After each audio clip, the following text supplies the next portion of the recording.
La pire chose qui peut arriver à un acteur, c'est de croire en sa propre publicité. Sir Christopher Lee a dit ça. Bon, Christopher Lee, c'est une légende, hein. Ancien agent secret, le type a menti sur son âge pour faire la guerre d'hiver en Finlande contre les Russes. Il aimait pas beaucoup les Russes, déjà à l'époque. Et puis, c'était le cousin de Ian Fleming, le type qui a fait James Bond. Il s'est inspiré un peu de ses missions, d'ailleurs, pour certains passages. Bon, Christopher Lee, on peut vraiment pas dire que ce soit un amateur ou un puceau. Et ben, ce qu'il avait à dire sur les acteurs, bon, on sait que le TikToker de base, l'influenceuse de base, est pas forcément capable de le comprendre. Ne pas croire en sa propre publicité, penser qu'on est un génie, etc. Mais, a priori, on aurait pu s'attendre à ce qu'un chef d'État eût compris cet adage de Christopher Lee.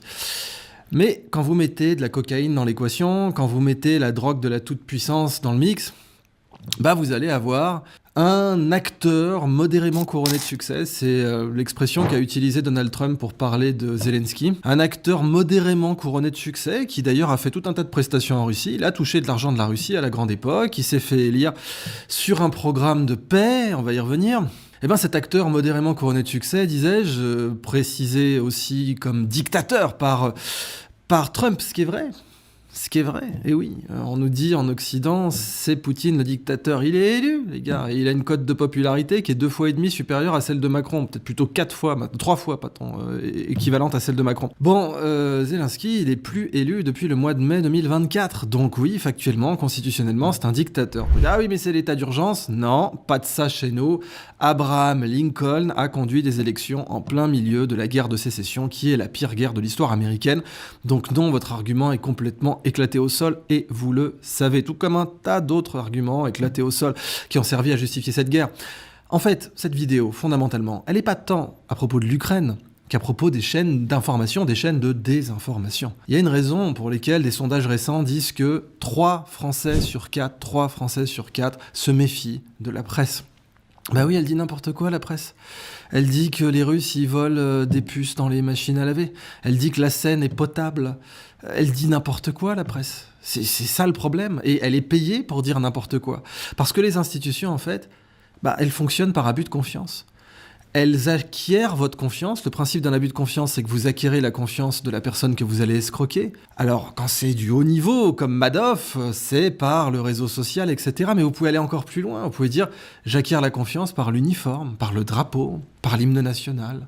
Je suis un État, j'ai une justice qui marche. Et puis quand la justice rend une décision inique, injuste, là, l'abus de confiance est consommé. Vous avez acquis la confiance, les gens font confiance en la justice de certains pays, puis ensuite, cette justice trahit les contribuables et les justiciables. On a vu, bien sûr, ce cas aux États-Unis où des juges étaient directement achetés par George Soros, lequel était financé par l'USAID. Scandaleux. L'abus de confiance, c'est de croire que LCI est une chaîne d'information. Exactement comme de croire qu'une ONG est non gouvernementale. Encore une fois, le scandale USAID a démontré que non, les ONG, l'immense majorité, ne sont pas non gouvernementales. Elles touchent de l'argent d'État, donc elles sont gouvernementales. On a un mensonge dans le nom même, c'est ça l'abus de confiance. Organisation non gouvernementale, en fait si, on est financé par le gouvernement américain. L'abus de confiance, c'est LCI, la chaîne de l'information. Mais ils disent n'importe quoi, les mecs. Ils ont dit que Twitter avait baissé en bourse, alors que c'est plus coté depuis 2 ans. Et les gars, ils sortaient les chiffres. Ah oui, tout à fait, on a vu 5%, là, et Elon Musk, il va mourir, et puis Poutine, il a le cancer. Mais c'est chaud. Et le niveau de conneries. Et alors, ça vous disait bien sûr que les Russes gagnaient. Tout le temps. Le contresens complet de l'histoire. Pendant que Trump échange avec Vladimir Poutine à Riyad, en excluant bien sûr Zelensky, parce que comme avait dit Winston Churchill, il ne faut pas parler au singe quand le joueur d'orgue est dans la pièce. Le joueur d'orgue, le dresseur du petit singe qui va danser au son de l'orgue. Ben oui. Et ça, c'est le vrai Churchill qui a dit ça, pas le faux. Parce que pour revenir à Christopher Lee, Zelensky, il s'est pris pour Churchill. Il a cru vraiment qu'il était le nouveau Churchill, parce que Boris Johnson lui a dit « Je pense qu'avant de prendre de la cocaïne, il aurait compris que non, il n'était pas le nouveau Churchill, que Poutine, c'était pas le nouvel Hitler. » Pour une raison assez simple. On peut déjà poser tout un tas de questions socratiques basiques.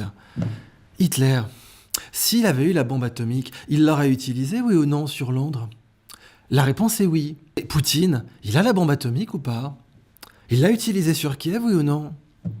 Du coup, il est comme Hitler ? Je comprends pas. Il a un programme d'extermination des Ukrainiens ? Complet, systématique ? Le nombre de civils morts en Ukraine, il est, oui ou non, 2 fois à 3 fois inférieur à celui à Gaza, pour une guerre qui a duré 2 fois plus longtemps, sur un front 1000 fois plus large ?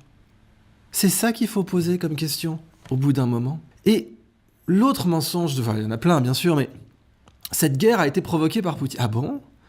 Mais alors pourquoi il y avait des combats dans le Donbass en 2014? Je comprends pas. Ah, faut que je réfléchisse. Comment ça se fait qu'il y avait des tirs d'artillerie sur des villes du Donbass de 2014 à 2022, s'il n'y avait pas la guerre, si les Russes ont tout provoqué? C'est-à-dire que dans votre narration de la chaîne de l'idiotie LCI, selon laquelle donc Poutine a déclenché cette guerre comme ça du jour au lendemain, il s'est réveillé, il s'est dit « Tiens, je vais envahir le Donbass ». Mais alors, dans ce cas-là, l'Ukraine était en paix avant. Il n'y avait aucun conflit.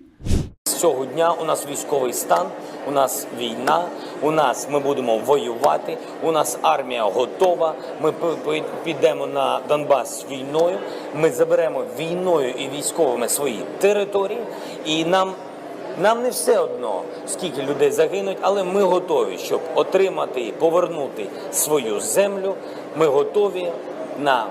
En aucun cas, il y avait des villes et des républiques séparatistes dans le Donbass, alors. Et puis surtout, l'armée ukrainienne, en aucun cas, n'a tiré sur des positions civiles dans le Donbass. Ah, le problème, c'est que les faits disent le contraire. Alors, qui croire, les faits ou la chaîne de l'idiotie, je ne sais pas. Bon. Mais c'est cette accumulation de mensonges, en fait, qui a permis à cette guerre d'exister et qui fait, parce que ces cinglés ont sniffé leurs propres mensonges et ont cru en leur propre publicité, que vous avez des gens qui sont tout perdus sur les plateaux. Le pauvre Yakovlev. Ah non, j'ai jamais dit que les Russes allaient perdre. J'ai jamais dit ça, j'ai jamais dit que les Ukrainiens gagnaient. Ah bah si, en fait, tu l'as dit, Pépère. C'est ça le problème. Et je tremble à l'idée que ce mec soit général. Enfin, c'est terrifiant. C'est-à-dire que sur le papier, en tout cas, toujours cette notion d'abus de confiance, enfin, sur le papier, ce type pourrait se retrouver à commander des troupes françaises. Mais mon Dieu! Mon Dieu, et on en revient au problème de la confiance, parce que c'est la même chose en diplomatie, en fait. Quand vous mettez séjourner au Quai d'Orsay, bah vous envoyez le message dans le monde entier, y compris les États africains qui nous faisaient confiance et qui nous font plus du tout confiance aujourd'hui, vous envoyez le message qu'un ambassadeur de France, c'est le N-2 de Stéphane Séjourné. C'est pas possible. En termes de crédibilité, ce n'est pas possible. Vous envoyez le message à toutes les chancelleries qui sont en relation diplomatique avec la France, que en fait, votre ambassadeur est le N-2 de Bozo le clown. C'est pas possible. Voilà. Et puis derrière, bon, vous remplacez ces journées par Barrault. Alors là, c'est merveilleux. Le mec dit, mais si Lavrov m'appelle, je le prendrai pas au téléphone. Mais t'as raison. Moi aussi, mais si Scarlett Johansson m'appelle, je la prendrai pas au téléphone. Mais il sait même pas qui t'es, Lavrov.